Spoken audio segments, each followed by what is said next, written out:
Assalamualaikum warahmatullahi wabarakatuh. Baiklah, kita masuki ke pertemuan 9, yaitu pengolahan data berkelompok. Statistik deskriptif itu yang bertujuan untuk membuat suatu uraian hasil pengamatan atau pengukuran dan menyajikannya dalam bentuk yang lebih baik. Nah, bentuk penyajian idealnya kan sesederhana mungkin, sehingga kan peneliti dan orang lain itu akan lebih mudah memahami gambaran tentang hasil pengamatan tersebut. Nah, data yang berjumlah banyak itu akan cenderung memakan banyak tempat dan akan menyulitkan pengguna dalam memahami data tersebut. Apabila data jumlahnya banyak, nah data itu bisa dikelompokkan berdasarkan nilai yang sama dan mencantumkan nilai frekuensinya. Tabel hasil pengelompokan itu disebut juga dengan distribusi frekuensi atau frekuensi distribution. Nah, berdasarkan karakteristik yang menjadi dasar pengelompokan, distribusi frekuensi itu bisa dibedakan menjadi dua tipe, yaitu tipe numerikal dan juga tipe kategorikal. Oke, suatu distribusi frekuensi itu bisa disebut numerikal jika apa? Jika pengelompokannya didasarkan pada keterangan kuantitatif, yakni keterangan yang merupakan besaran bilangan. Sedangkan distribusi frekuensi disebut kategorikal jika pengelompokan didasarkan pada keterangan kualitatif, yaitu keterangan yang bukan merupakan besaran bilangan. Nah, berdasarkan jumlah karakteristik pengelompokan, distribusi frekuensi itu bisa diberikan menjadi dua tipe, yaitu distribusi frekuensi tunggal dan distribusi frekuensi ganda, ya. Jadi suatu tabel distribusi dikatakan tunggal jika apa? Jika pengelompokannya didasarkan hanya pada satu karakteristik atau one way frequency distribution. Sedangkan disebut distribusi frekuensi ganda jika apa? Jika pengelompokannya didasarkan pada lebih dari satu karakteristik atau two way frequency distribution. Nah, bagaimana cara membuat distribusi frekuensi numerikal? Langkah-langkahnya, yang pertama kita tentukan dulu kelas yang meliputi penentuan jumlah kelas, interval kelas, batas kelas, gitu ya.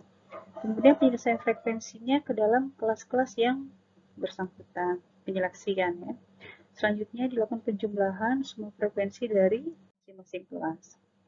Nah, misalkan kita mempunyai data hasil nilai ya. Pada tahun 2002, kita punya data, kemudian bagaimana cara membuat tabel distribusi frekuensi? Nah, langkah-langkahnya kalau secara manual, kita tentukan range-nya dulu. Range itu kan nilai maksimum kurang minimum.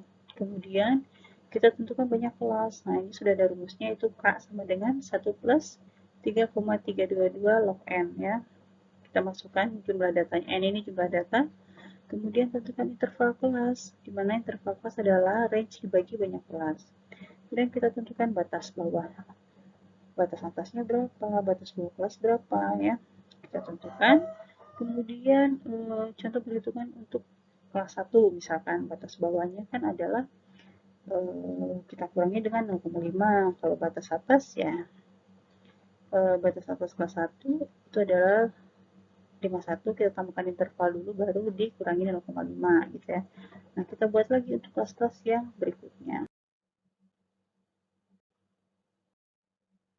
Nah, selanjutnya kita tentukan frekuensi dari masing-masing kelas. Nah, hasil penyusunan kita buat dalam bentuk tabel. Kalau menggunakan Excel, caranya adalah kita input data dulu pada worksheet, kemudian nilai data yang akan dihitung berada udah pada selnya kan. Nah, kita hitung parameternya ya. Untuk nilai range kan kita tahu nih nilai min-nya berapa sama dengan min. Nilai max-nya berapa ya kita kurangi nilai max kurang minus itu sama dengan minimum akan dihasilkan oleh nilai range. Nah, banyak kelas ya kita lakukan saja pakai rumusnya kan 1 ditambah 3,322 dikali log n ya atau banyaknya data. Nah, untuk pembulatan banyak kelas kita klik formula round up ya. Kemudian interval kelasnya kita tentukan. Oke, kemudian untuk kode kelasnya kita buat. Dan selanjutnya adalah hitung batas kelasnya. Untuk batas bawah kita kurangi 0,5. Untuk batas atas kita tambahkan interval dulu baru kurangi 0,5. Oke, selanjutnya kita hitung data pencacahnya. dan nilai frekuensi tiap kelas. Baru diperoleh data sebagai berikut. Oke. Untuk membuat grafik distribusi frekuensi, nah ini kan ada beberapa macam nih, diantaranya diagram batang, frekuensi poligon, dan ogif kan. Nah, cara membuat bar diagram ini atau bar chart ya, langkah-langkahnya adalah pertama tentukan dulu titik tengah dari tiap kelas. Kedua, di mana titik tengahnya adalah batas bawah kelas ditambah batas atas bagi 2 gitu ya. Kemudian membuat absis dengan nama sesuai dengan nilai pengamatan. Absis itu sumbu X-nya, kemudian buat ordinat dengan nama frekuensi itu sumbu Y, membuat skala absis dan ordinat, kemudian kita gambar barnya pada sumbu absis dengan tinggi sesuai dengan frekuensi tiap kelas, dan kemudian melakukan penomoran dan memberikan keterangan. Ya, ini contohnya. Oke, kemudian pada series name, ya kita tuliskan frekuensi meningkat atau lebih dari, gitu ya. Kemudian pada horizontal axis label, kita klik edit, nah akan muncul seperti ini. Oke, ya kita coba saja, dan akan dihasilkan nanti ogif. Ogif hasilnya seperti ini. Kemudian kita bisa lakukan klik kanan di bagian ordinat atau vertikal ya, atau sumbu Y, lalu pilih format axis dan muncul format axis seperti di bawah ini ya. Nah, pada axis option kita atur nilai minimumnya berapa dan maksimumnya. Terus bagian axis horizontal, pilih formatnya, kemudian klik format axis horizontal.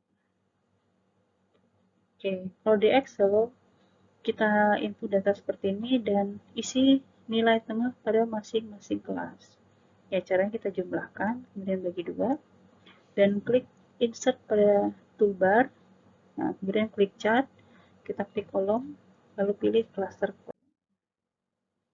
Oke, kemudian select data, dan pada ledger entry kita klik add, maka akan muncul jendela edit series. Nah, pada series ketik jam kerja harian, isi series value ya dengan nilai pengamatan. Kemudian pada horizontal axis label, klik edit. Nah, pada axis label range, di drag nilai inputnya, klik OK, maka akan tampak hasilnya seperti ini ya.